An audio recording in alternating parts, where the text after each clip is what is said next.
je reconnais que si j'étais député britannique, je voterais cet accord, parce que c'est un bon accord pour la Grande-Bretagne. Raison pour laquelle, en tant que député français, si j'avais été élu député européen, je ne voterais pas cet accord. On a fait rentrer le loup dans la bergerie. Cet accord, qu'est-ce qu'il change? Il change simplement que la frontière entre la Grande-Bretagne et l'Irlande, elle devient poreuse. Ce sont les Anglais qui vont garder cette frontière. C'est-à-dire que ce sont les douaniers britanniques qui vont voir si on fraude l'Union européenne ou pas.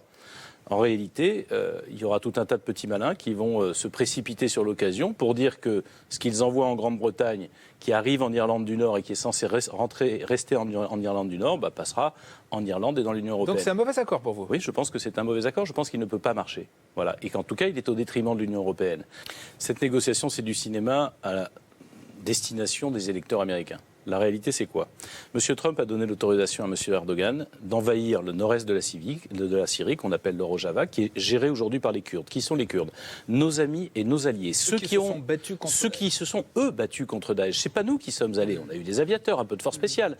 Mais ils ont subi plus de 11 000 morts, 23 000 blessés. C'est eux qui ont battu Daesh. C'est eux que les États-Unis viennent de trahir, que les Européens n'ont pas su défendre.